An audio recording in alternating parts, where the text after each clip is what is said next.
Part 4. International Arbitration. There are two important international treaties that practitioners will need to be aware of. The first is the New York Convention 1958 and the second is the Singapore Convention 2018.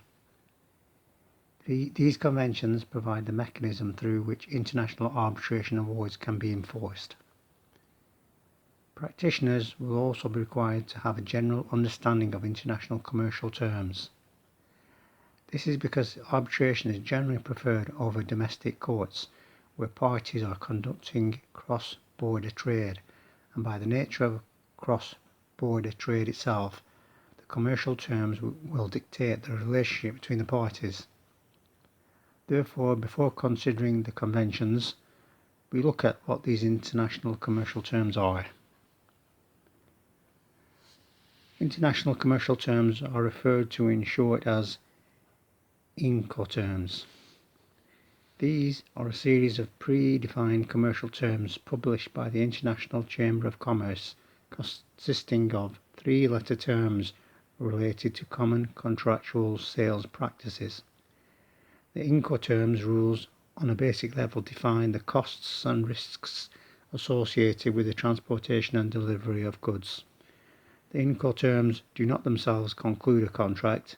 This is left to the parties themselves, who use the Incoterms as part of their sales description. The Incoterms still leave important parts of the contract for the parties themselves to negotiate, such as the currency to be used, the price, or the terms of credit, or where the goods are to be delivered.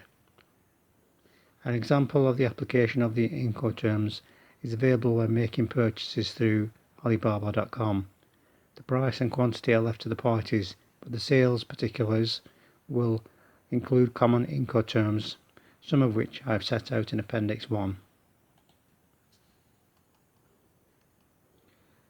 Why international treaties on arbitration is necessary. After an arbitration has been concluded which has resulted in an award in favour of one party, that party will need to collect the award or judgment. In most instances, the award is satisfied without any further action. This may be because of an ongoing relationship between the parties, but equally important and more likely is the availability of enforcement. The New York Convention is the mechanism which provides for enforcement. The importance is underlined by the fact that unless there is a treaty on recognition of court judgments between the country where the judgment is rendered and the country where a party seeks to collect that award, the party will be unable to use the court or judgment to realise the award. Further information on the New York Convention. The New York Convention is the short name given to the Convention on the Recognition and Enforcement of Foreign Arbitral Awards. This is a United Nations-led initiative signed on the 10th of June 1958 in New York City. It applies to all non-domestic arbitration. I have set out a list of countries which have signed the convention in Appendix 2. There are approximately 168 member countries. In the limited exceptions where a country is not a member, an award made in a country which has not accepted the New York Convention cannot take advantage of the convention to enforce that award unless there is some bilateral recognition.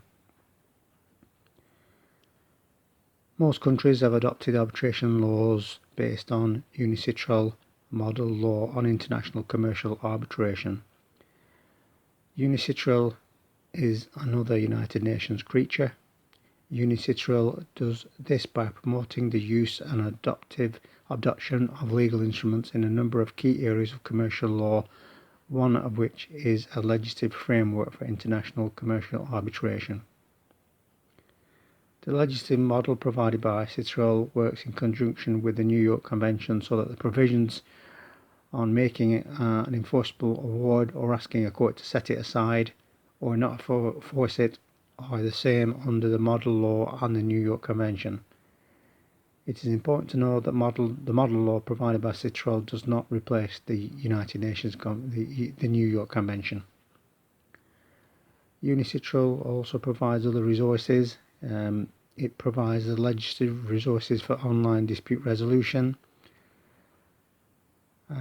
The online dispute resolution model is similar to the EU directive, which we've considered in Module 3.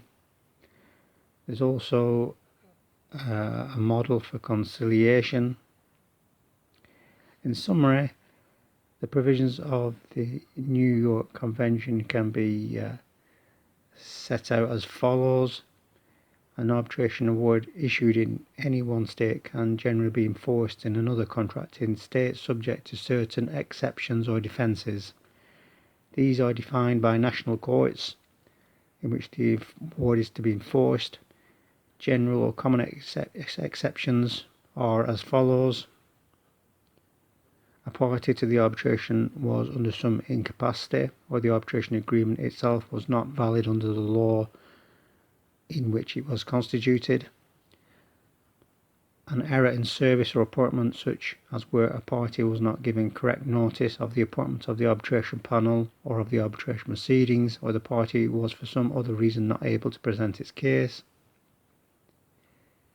The award deals with an issue within the terms of the submission of the arbitration, or contains matters beyond the scope of arbitration.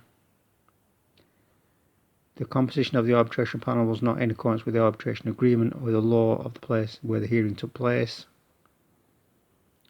this being the seat of arbitration, which we've discussed earlier.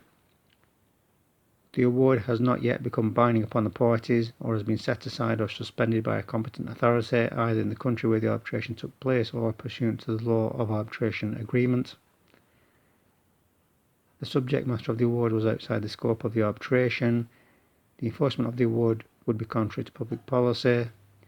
Reciprocity reservation, meaning countries or states may choose to limit the New York Convention to only awards from other contracting countries or states. Other conventions that practitioners need to be aware of: the European Convention on International Commercial Awards 1961. This convention was mainly drafted for arbitration between parties from European states. Today we have 31 states who have ratified the convention. It concerns arbitration agreements, arbitration procedure, and arbitration awards. Across the pond, the Inter-American Convention on International Commercial Arbitration, or the Panama Convention 1975. This has been agreed between the United States and most South American countries. The convention is similar to the New York Convention as it provides for the presumption of enforceability of arbitration agreement awards. The Singapore Convention 2018. The Singapore Convention was designed to supplement the enforceability of awards to other forms of ADR, most notably an award made following mediation. The Singapore Convention on Mediation, formerly the United Nations Convention, was adopted on the 20th of December 2018. As of the 12th of September 2020, it was signed by 53 states. The enforcement of arbitration awards is not to be confused with the recognition of foreign judgment or orders. The general rule is that individuals are to be sued in their state of domicile. There are exceptions which are covered by the Brussels and Lugano Convention. Until the 1st of February 2020, all instruments applied in the UK as a result of its EU membership continue to apply.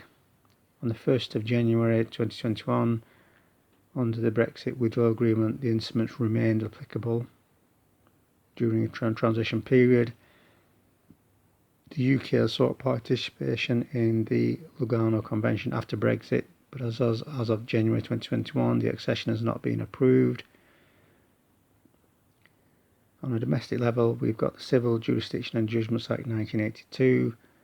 This was passed to implement the Brussels Convention of 1968 into UK law, as well as clarifying whether the courts of England and Wales, Northern Ireland and Scotland have jurisdiction to hear cases in other parts of the UK. The Act provided a statutory basis for the division of jurisdiction between the three jurisdictions within the UK.